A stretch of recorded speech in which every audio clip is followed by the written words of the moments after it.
নমস্কার শ্রোতা বন্ধুরা, আজ শুভ দোল পূর্ণিমা উপলক্ষে ঋতুধারা মনোরমা সাধু ইউটিউব চ্যানেলে আসুন শুনি একটি নতুন গল্প।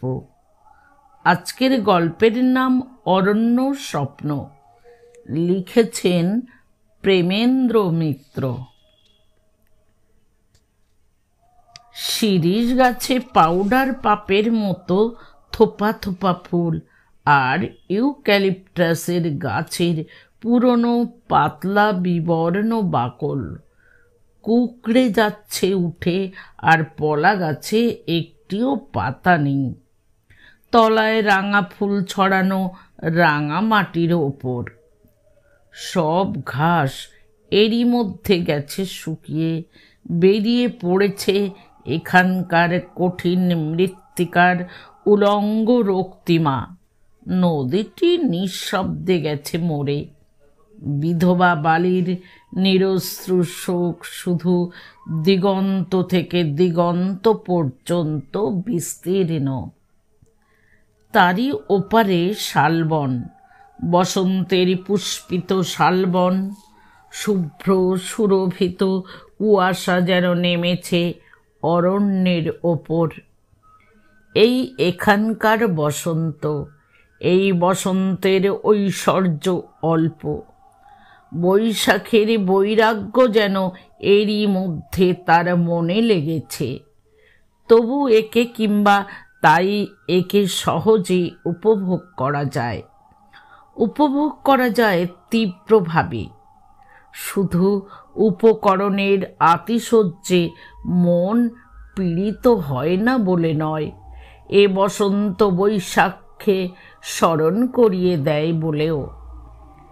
এ বসন্তের সমস্ত আনন্দ উৎসবের ভেতর একটি কথা স্মরণ থাকে, এখানকার প্রকৃতি ভোলে না যে এই সেদিন ঘন অশ্রুবাষ্পে তার আকাশ ছিল আচ্ছন্ন। সে ভোলেনি আর কিছুদিন পরেই তার শূন্য প্রান্তর করবে ধুধু। সকালবেলা হাওয়ায় ভাসে মৌহা ফুলের মিষ্টি গন্ধ আর শিরীষের সৌরভ, আর দুপুরবেলা হু হু করে হাওয়া আসে সুদূর প্রান্তরের ওপর দিয়ে উন্মত্ত হাহাকারের মতো। এখানকার বসন্ত ভোলে না, ভোলে না, কিন্তু না ভোলাই কি ভালো?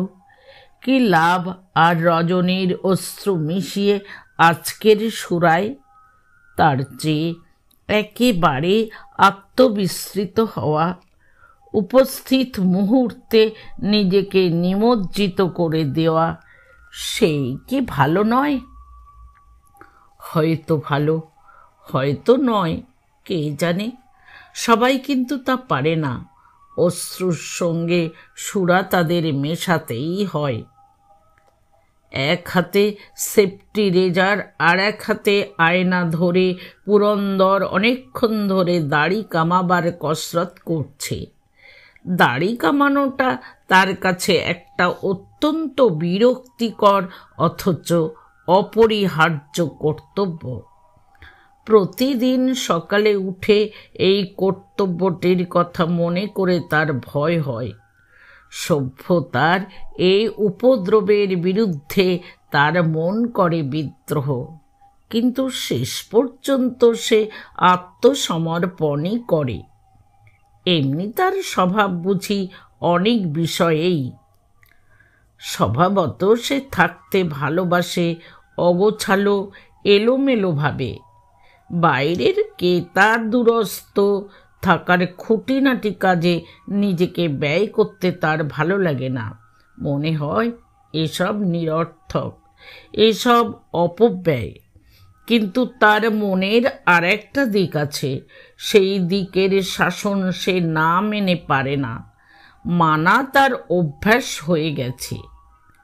বাইরের সমস্ত শাসন অনুশাসন তাই সে নিখুঁত ভাব মেনে চলে। মন তার যতই বেঁকে দাঁড়াক। আজ সকালবেলা এমনি দেহ মনের দারুণ আলস্য নিয়ে পুরন্দর বসেছে দাড়ি কামাতে। জানলা দিয়ে বাইরে দেখা যাচ্ছে মহুয়া গাছটার তলায় এদেশের এক পাল ছেলে জুটেছে মহুয়া কুড়োতে। এখনো গাছের শিশির শুকোয়নি, থেকে থেকে নরম বোটা থেকে মহুয়া পড়ছে টপ টপ করে। এই সকাল বেলার ঠান্ডা হাওয়ায় আছে একটা অপরূপ মিষ্টতা। মহুয়া গাছটির পাশ দিয়ে যে রাঙা পথ নদী পার হয়ে গেছি, ভোরের রহস্য আলোয় তার গোপন নিমন্ত্রণ। পুরন্দর এই মুহূর্তে বেরিয়ে পড়তে পারলেই বেঁচে যায়। ভোরের আকাশের এ মাদকতা খানিক পরেই আর থাকবে না। ওপারের শালবনের মধুর শীতলতাটি খানিক পরেই যাবে মিলিয়ে। এমন সময় ভালো লাগে বসে বসে সেফটি রেজার ঘষতে গালের জঙ্গলের ওপর। কি আসে যায় একদিন দাড়ি না কামালে, কি আসে যায় কিছুতে। কিন্তু এসব কথা ভাবা বৃথা। পুরন্দর জানে এ অভ্যাসের দাসত্ব থেকে তার মুক্তি নেই। সভ্যতার এই সব অনুষ্ঠানের অভ্যাস। সভ্যতা তাকে অনুসরণ করে এসেছে এই অরণ্যের মাঝখানেও।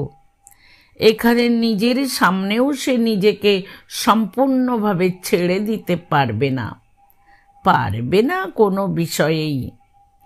এই তার নিয়তি, এই বুঝি এ শতাব্দীর নিয়তি। জীবনের বদলে কয়েকটা অভ্যাসের দাসত্ব, খানিকটা অর্থহীন যান্ত্রিকতা। এই নিয়েই থাকতে হবে সুখী, অথবা ভুলে থাকতে হবে সুখী আছি কিনা সে কথা। মস্ত বড় একটা ফাঁক যে কোথাও আছে এ কথা আমরা আবিষ্কার করে ফেলেছি, কিন্তু সে কথা স্বীকার কিছুতেই যে করা যায় না। তাই ফাঁকি দিতে হবে নিজেকে। ফাঁক আমরা ভরাট করে তুলব যেমন করে হোক, যা দিয়ে হোক। অর্থহীন কয়েকটা অনুষ্ঠান, কয়েকটা অভ্যাস, তাই ভালো। পুরন্দরের খুরচালনা শেষ হবার সঙ্গে সঙ্গে তার ভাবনাও থামল। গাল চিবুক তার বেশ নীলচে হয়ে উঠেছে। গালে একবার হাত বুলিয়ে সে উঠে দাঁড়ালো। না, এর চেয়ে আর কিছু করা সম্ভব নয়। এইবার মুখ ধুয়েই বেরিয়ে পড়া। সেফটি রেজরটা খুলতে খুলতে পুরন্দর অন্যমনস্কভাবে বাইরের দিকে তাকালে। রোদের আভা এর মধ্যে মহুয়া গাছের ওপরকার ডালে পাতায় লেগেছে, ছিটিয়ে দিয়েছে সোনার জল গাছের শিখরে। রাঙা পথ আরো উজ্জ্বল হয়ে উঠেছে। ছেলে মেয়েদের মহুয়া কুড়োনো প্রায় শেষ হয়ে এলো। আজ সত্যি বেলা হয়ে গেছে। নদী পার হয়ে বেশি দূর আর যাওয়া যাবে না, এই ভেবেই কেমন তার খারাপ লাগছে। ওপারের অরণ্যের সঙ্গে তার সত্যিকার মিতালি হয়ে গেছে। তার গাছগুলিকে জনে জনে সে যেন জানে, জানে তাদের প্রত্যেকের নাম, তাদের পরিচয়। কোনো শালের ফুল ফুটেছে সবার আগে, আর কোনো পলাশের পাতা এখনো সব পড়েনি। কোথায় শালবনের পাতায় পিঁপড়েরা বেঁধেছে বাসা। নিঃসঙ্গ কোনো মহুয়ার শিখর ওপারের নীলকণ্ঠ পাখিদের প্রিয়। প্রতিদিন তার সঙ্গে অরণ্যের অন্তরঙ্গতা যেন গাঢ়তর হয়ে উঠেছে। শুকনো নদী পার হয়ে আলবাধা ক্ষেতের উপর দিয়ে, অরণ্যের বাঁকাচোরা পথ দিয়ে সে একটি জায়গায় গিয়ে বসে। বড় বড় কয়েকটা পাথর অরণ্যের মাঝখানে জমা হয়ে গেছে। সেখানে অদ্ভুত নির্জনতা। রোদের তাপ বেড়ে না ওঠা পর্যন্ত আজ সে সেইখানটিতে বসে থাকে। সমস্ত দেহ মন দিয়ে পান করে চারিধারের অরণ্যের বিশাল নিঃসঙ্গতা। এই বিশাল নিঃসঙ্গতার তার প্রয়োজন বড় বেশি। এরই জন্যে সে যাই যাই করেও আজ 2 মাস এখানে আটকে পড়ে আছে।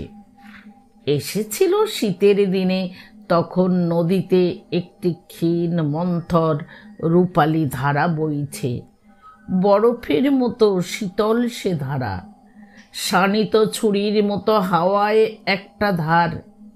সকালবেলা শুভ্র কুয়াশার উত্তরীয় জড়িয়ে নদী বন যেন কি মধুর স্বপ্ন দেখছে। তারপর শীত কেটে গেল।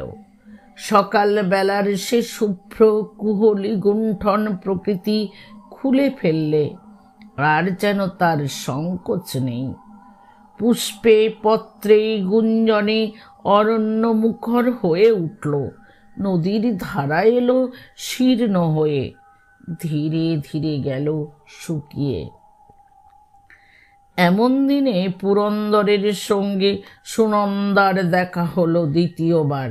দেখা হওয়াটা এমন আশাতীতভাবে, এমন আবেষ্টনের মধ্যে ঘটল যে ব্যাপারটাকে অনায়াসে মেলোড্রামাটিক একটা উপন্যাসের অত্যন্ত মিষ্টি একটা পরিচ্ছেদ বলে ভুল করা যায়। সমস্ত ব্যাপারটাই যেন সাজানো গোছানো একটা রঙ্গমঞ্চের দৃশ্য, নায়িকার মিলনের জন্যে হিসেব করে তৈরি। এরকম দৃশ্যের কথা লিখতে একটু বাঁধো বাঁধো ঠেকে বই কি। মনে হয় পাঠকেরা গোড়া থেকেই যেন ভুরু কুঁচকে আছে। তারা বুঝে নিয়েছে লেখকের চাতুরী। প্রকৃতি ও দৈবের একটা সুসমঞ্জস সহযোগিতা সত্যিই যেন জীবনে দুর্লভ। আয়োজন ছিল সম্পূর্ণ। বালি নদীর শুকনো চড়া, ফাল্গুনের চতুর্দশীর চাঁদের আলো, হাওয়ায় ওপারের শালবনের অস্পষ্ট সৌরভ। জানি সুপটু লিখিয়ে এই কটি উপকরণ দিয়েই অসাধ্য সাধন করে ফেলতে পারে। পড়তে পড়তে মেসের ঘরে কলেজের ছাত্র হঠাৎ আলো নিভিয়ে চলে যাবে সংকীর্ণ বারান্দায়। শহরের ধূলিমলিন ধোঁয়াটে আকাশে সে জ্যোৎস্নার এতটুকু মাদকতার আভাস খুঁজে পাওয়া যায় কিনা দেখবে সন্ধান করে। হেন আবেষ্টনের ভেতর দেখা হলো পুরন্দর ও সুনন্দার দ্বিতীয়বার। দেখা হলো আশ্চর্যভাবে। বইয়ে যেমন পড়া যায় তেমনি আশ্চর্যভাবে। শুক্লপক্ষের রাতে সন্ধ্যার পর নদীর বালির ওপর দূরে দূরে ছোট ছোট অনেকগুলি দলের বৈঠক এখানে বসে রোজ। দলগুলি বিচ্ছিন্ন, কারুর সঙ্গে কারুর যোগ নেই। চাঁদের আলো তাদের প্রকাশ করে মাত্র, কিন্তু স্পষ্ট করে না। সশুদ্ধ থাকে একটা জনতার বিশ্বাস, থাকে না ভিড়ের গ্লানি। নদীর ওপরকার বৈঠক তাই এত মধুর। দিনের আলোয় এ বৈঠক কিছুতেই জমতে পারত না। দিনের আলোয় নির্জনতা কই।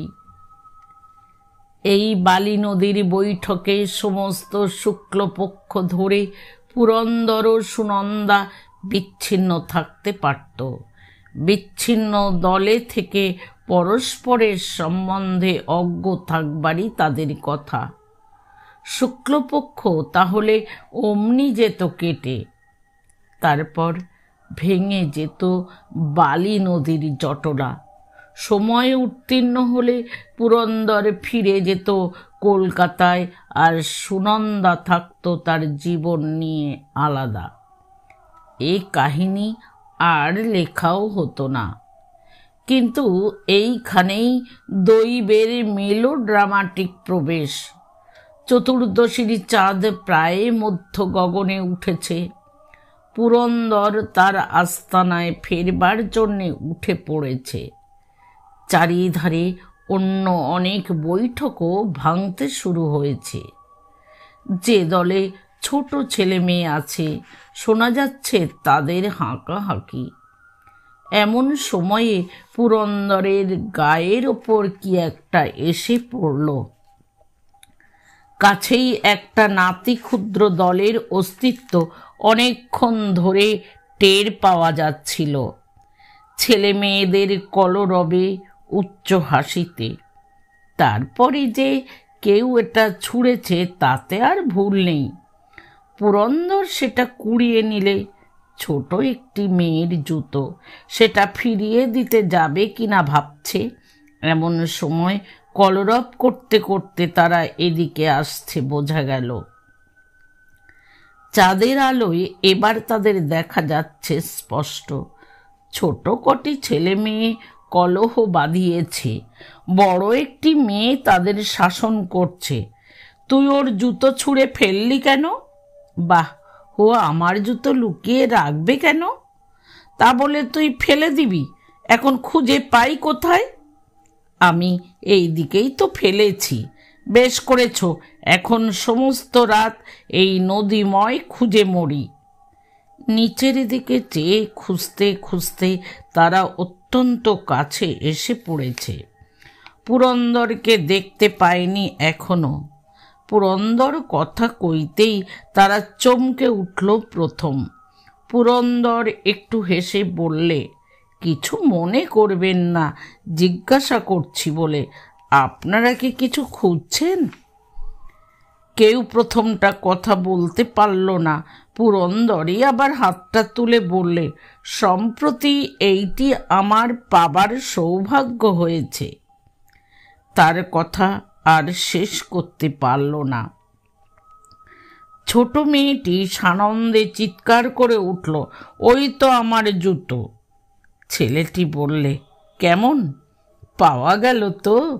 মেয়ে একেবারে অন্ধকার দেখছিলেন। জুতোটা পুরন্দরের হাত থেকে একরকম ছিনিয়ে নিয়ে তারা দুজনে কলরব বাঁধিয়ে তুললে।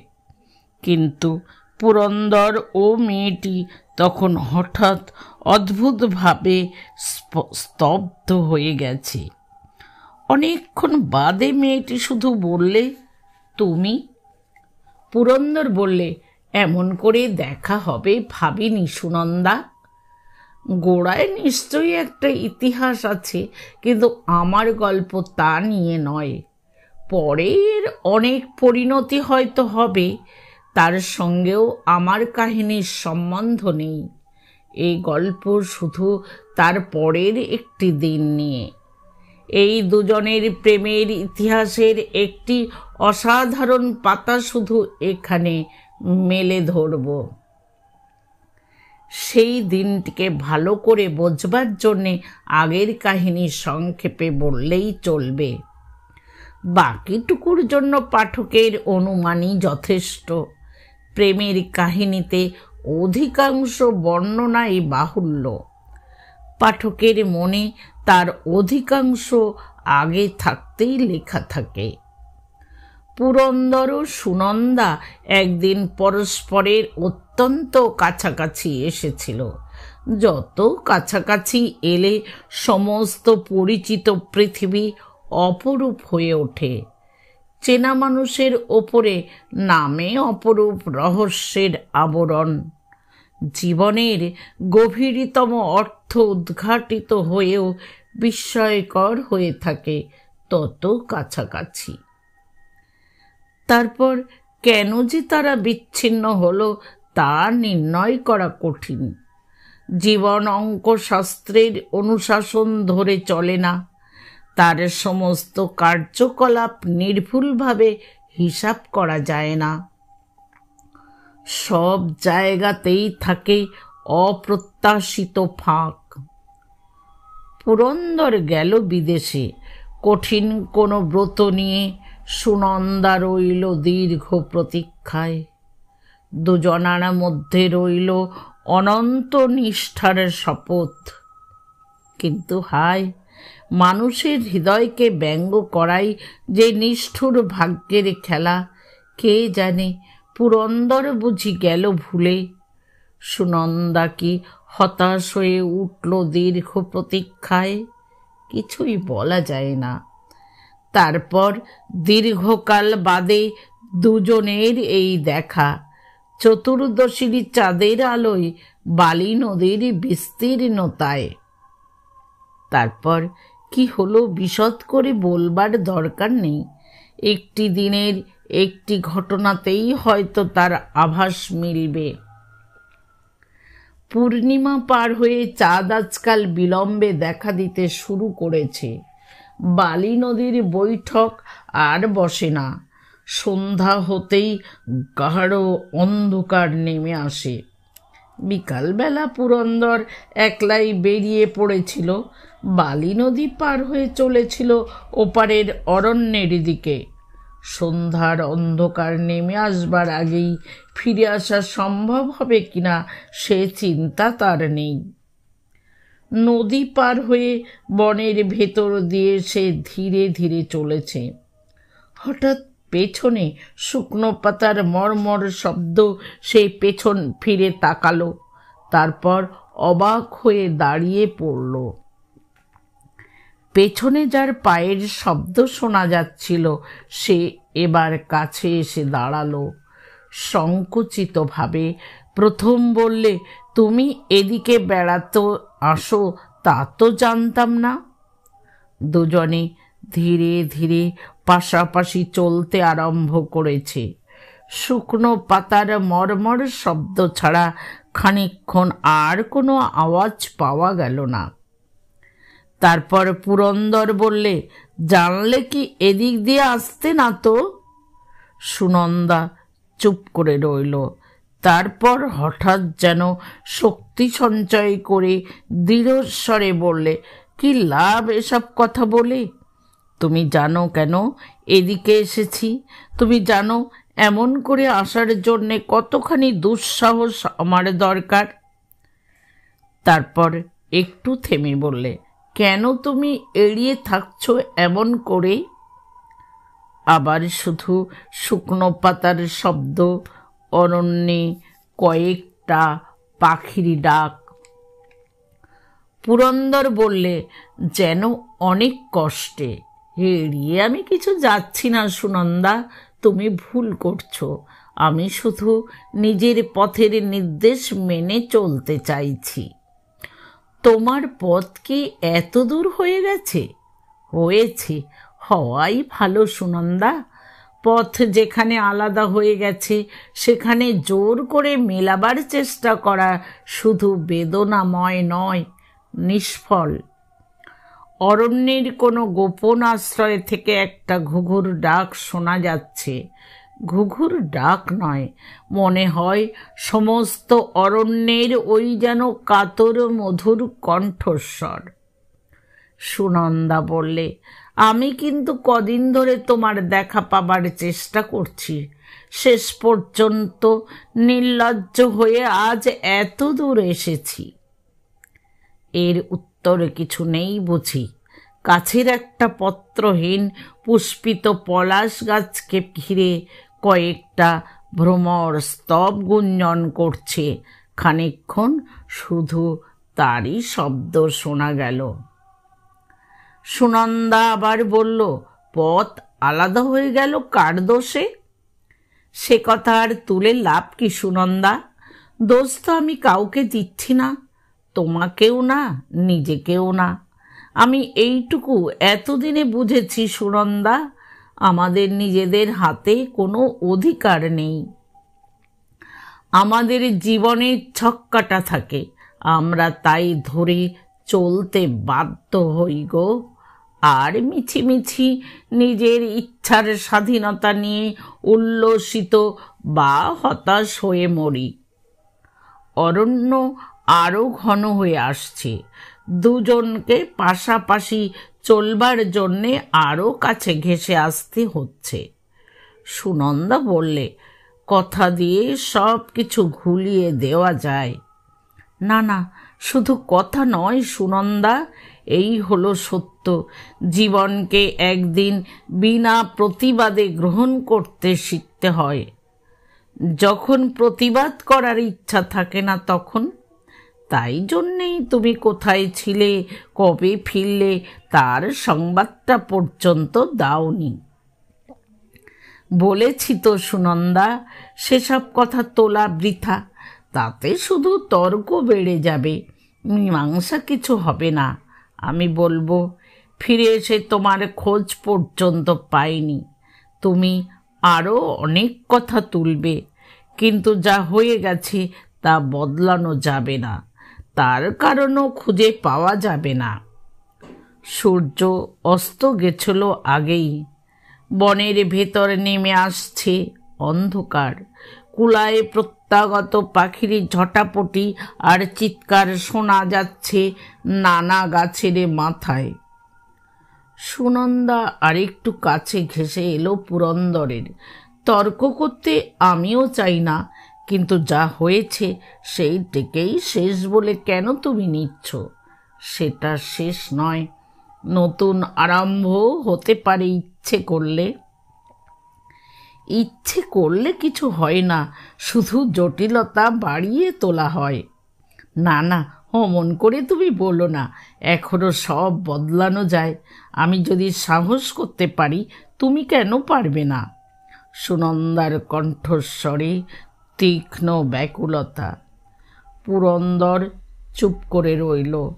পাখির ডাক হঠাৎ স্তব্ধ হয়ে গেছে। সুনন্দার মতো সমস্ত অরণ্য যেন রুদ্ধ নিঃশ্বাসে তার উত্তরের প্রতীক্ষা করছে। পুরন্দর শুধু বললে, অন্ধকার হয়ে এলো, অনেক দূর এসে পড়েছ, ফিরে যাও সুনন্দা। না, সুনন্দা যেন অতল জলে ডুবে যাচ্ছে, এমনি ব্যাকুলভাবে পুরন্দরের হাতটা ধরে বললে, তুমি না ফিরলে আমি ফিরব না। বাইরের ঘটনা অনেক সময় অন্তরের কাহিনীর রূপক হয়ে দাঁড়ায়। অরণ্যের ভেতর কেমন যেন একটা অন্ধ উন্মত্ততা এসেছে। সে বললে, আমি এখন ফিরতে পারবো না সুনন্দা, তুমি যাও। সুনন্দা কথা বললে না, পুরন্দরের হাতও ছাড়ল না। অরণ্য বেশ অন্ধকার হয়ে এসেছে। ওপরের আকাশে তারা দেখা যাচ্ছে। পুরন্দর তবু এগিয়ে চলল। তাকে দুর্বোধ একটা যুক্তিহীন উন্মত্ত প্রেরণা ঠেলে নিয়ে চলেছে। অরণ্যের অন্ধকারে নিরুদ্দেশ যাত্রার এই রূপক তাকে যেন সম্পূর্ণ করতে হবে। অন্ধকার আরও গাঢ় হয়ে আসছে। অরণ্য দেহ থেকে এ অন্ধকার যেন কালো জলস্রোতের মতো নিঃসৃত হয়ে এসে তাদের নিমজ্জিত করে দিচ্ছে। পাখিদের শব্দ থেমে আসছে, শুধু শুকনো পাতার মর্মর ধ্বনি যাচ্ছে শোনা। কোথায় তুমি যাবে সুনন্দা? এই বেলা ফিরে যাও, খানিক বাদে অন্ধকার আরও গাঢ় হবে। সুনন্দা নিচের একটা গাছের গুঁড়িতে হোঁচট খেলে, কিন্তু পুরন্দরের হাত সে ছাড়েনি। তার কাছে কোনো উত্তর পাওয়া গেল না। আরও খানিকক্ষণ তারা এগিয়ে চলল নীরবে। কোথায় শেষ এ অরণ্যের? কোথায় শেষ অরণ্য যাত্রার? এত রাত পর্যন্ত একলা বাইরে আছো, বাড়িতে তোমার সবই ব্যস্ত হয়ে উঠবে সুনন্দা। সুনন্দার হাতের মুঠি আরো শক্ত হয়ে উঠল শুধু উত্তরে। অন্ধকার তাদের সমস্ত পৃথিবী থেকে বিচ্ছিন্ন করে দিয়েছে। ফিরতে তোমার ভয়ানক দেরি হয়ে যাবে সুনন্দা। এত রাতে এমন করে একলা বাড়ি ফিরলে সবাই কি ভাববে? একলা ফিরব না, ফিরতে পারবো না। এ তারা কি ছেলে মানুষই করছে। পুরন্দর সত্যি তো ফিরলে পারে। সুনন্দার কি সত্যি ভয় করবার কিছু নেই? কিন্তু উপায় নেই, উপায় নেই। যুক্তির চেয়ে প্রবল কোনো শক্তি তাদের চালিয়ে নিয়ে যাচ্ছে। ভয়ঙ্কর কোনো রূপকের তারা অনুকরণ মাত্র। সে রূপক তাদের দিয়ে নিজেকে সার্থক করে নেবেই। অরণ্য এবার তাদের চারিধারে ঘিরে ধরছে অন্ধকার বাহু দিয়ে। কে জানে এ আলিঙ্গন ভয়ের কি আশ্বাসের? কিন্তু এবার প্রতিপদে বাধা। তাদের পরস্পরের শরীর স্পর্শ করছে। পুরন্দরকে বাধ্য হয়েই বুঝি হাত বাড়িয়ে সুনন্দাকে মাঝে মাঝে ধরতে হচ্ছে। পুরন্দর আর সুনন্দাকে ফিরতে বলতে পারে না। শুধু সে বললে, কেন এমন করে এলে সুনন্দা? অরণ্যের অন্ধকারী যেন অস্পষ্ট স্নিগ্ধ কণ্ঠে উত্তর দিলে, তুমি তো জানো। কিন্তু এখন কি হবে? যা হওয়া উচিত, যা হওয়া উচিত তা যে সব সময় হয় না সুনন্দা। মাঝের এই কটা বৎসরকে কেমন করে পার দেবে? তাতে যে অনেক জটিলতা, অনেক গ্লানি। তা সহ্য করবার সাহস আমরা পরস্পরের কাছে পাব। আবার অরণ্য নিঃশব্দ হয়ে গেল। সমস্ত শব্দ যেন অনুবাদিত হয়ে গেছে আলোকে। উজ্জ্বল তারাগুলি জ্বলজ্বল করছে। মনে হয় আকাশ যেন ঝংকৃত হচ্ছে তারকা স্পন্দনের সঙ্গীতে। কিন্তু তুমি তো ভুলে গিয়েছিলে সুনন্দা, নতুন করে আরম্ভ করতে যাচ্ছিলে জীবন। ভুলিনি, স্মরণ করবার আশ্রয় পাইনি শুধু। আমরা অনেক দূর এসে পড়েছি সুনন্দা। মনে হচ্ছে পথ খুঁজে পাবো না সহজে। তোমার ভয় করছে? করছে, কিন্তু ভালো লাগছে। পুরন্দরের হাত এবারে সুনন্দাকে বেষ্টন করেছে। চলো এবার ফিরি সুনন্দা। তোমার যেমন খুশি। তুমি কেমন করে এভাবে আসার সাহস পেলে আমি বুঝতে পারছি না। যার সব ডুবে যেতে বসেছে তাকে চরম সাহসের পরীক্ষা দিতে হয়। বাইরের পৃথিবীকে ভোলা যায়, কিন্তু অস্বীকার করা যায় না। তাই বলে ফিরে গিয়ে তুমি কি বলবে? আমার উত্তর আমি সঙ্গে করে নিয়ে যাচ্ছি। অন্ধকার তাদের সমস্ত পৃথিবী থেকে বিচ্ছিন্ন করেছে। অন্ধকারই তাদের সাহস দিয়েছে বুঝি সমস্ত পৃথিবীর বিরুদ্ধে দাঁড়াবার। ফিরে আসতে সত্যি অসুবিধা হচ্ছে। অরণ্য যেন তাদের ছেড়ে দিতে চায় না। চারিধারে তার অসংখ্য বাহুর নিঃশব্দ মিনতি। অনেকক্ষণ বাদে দেখা গেল অস্পষ্ট ধূসরতা। বালি নদীর অস্পষ্ট ইঙ্গিত সামনে প্রসারিত। সামান্য একটু হাওয়া উঠেছে, কিংবা অরণ্যই বুঝি দীর্ঘশ্বাস ফেলছে পেছনে। অরণ্য বোধহয় গভীর কোনো গোপন কথা জানে। সে জানে নদীর ওপারকে আর ফিরে পাওয়া যায় না। নদীর গাঢ় ধূসরতার ওপর দিয়ে তারা চলেছে পাশাপাশি। তাদের নিজেদের জীবনের অর্থও যেন বদলে গেছে সমস্ত পৃথিবীর মতো এই ধূসরতায়। আমি কিন্তু এমন হবে ভাবিনি সুনন্দা। সুনন্দা এতক্ষণে একটু হাসলো, বললে, ভাববার দরকার নেই। এখন অন্ধকারে আমায় পৌঁছে তো দিতে হবে। কিন্তু কৃষ্ণপক্ষের বিলম্বিত চাঁদ খানিক আগে থেকেই পূর্ব দিগন্ত জয় করতে শুরু করেছে। তারা নদী পার হয়ে বেশি দূর যেতে না যেতেই যে চাঁদের আলো ধূসরতায় বিলীন পৃথিবীকে নতুন স্পষ্টতা দিলে। অন্ধকার তাদের ঘনিষ্ঠ করে তুলেছিল, কিন্তু যে চাঁদ রহস্যময় করে তোলে পৃথিবীকে প্রেমের জন্যে, সেই চাঁদই তাদের পৃথক করে দিলে। সুনন্দাকে আর সাহায্য করার প্রয়োজন নেই। অত্যন্ত কাছাকাছি আসবার আর নেই কোনো কারণ। এই আলোয় নিরাপদ পথে অনায়াসে তারা পৃথকভাবে চলতে পারে।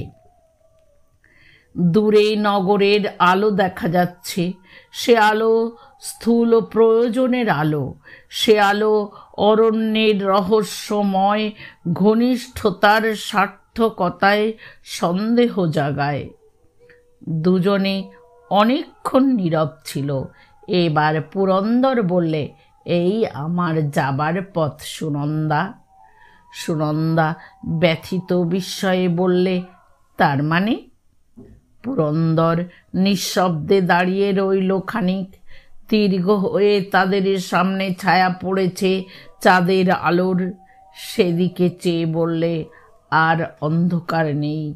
ইচ্ছে করলে তুমি একলা এটুকু চলে যেতে পারো। সুনন্দার সমস্ত দেহ কাঁপছে বলেই বোধহয় সে কোনো উত্তর দিতে পারল না। পুরন্দর বললে কাতর কণ্ঠে, ভেবে দেখো সুনন্দা, সব দিক দিয়ে। তার কথা শেষ হবার আগেই সুনন্দা বললে, ভাববার দরকার নেই, আমি যাচ্ছি। দ্রুত পদে সে চলে গেল এগিয়ে। চাঁদের আলোয় অশ্রু সব সময় দেখা যায় না। তারপর আর কি? সুনন্দার সঙ্গে পুরন্দরের আর দেখা হয়নি। সুনন্দা হয়তো এতদিনে চলে গেছে আর কোথাও। চাঁদের আলোয় একটি কাহিনীর সূচনা হয়েছিল অপ্রত্যাশিতভাবে, চাঁদের আলোয় তা শেষ হয়েছে। সেদিনের অরণ্য যাত্রার রূপক হয়তো সত্যি একটা স্বপ্ন, এও পুরন্দর ভাবতে পারে। কিন্তু সে এখান থেকে যায়নি। তার প্রকৃতি অদ্ভুত। সে অনুশাসনের বিরুদ্ধে তার মন বিদ্রোহ করে, তাই সে না মেনে পারে না। সে অরণ্যে সান্ত্বনা খুঁজতে যায়, কিন্তু সভ্যতার অভ্যাস পরিত্যাগ করে না।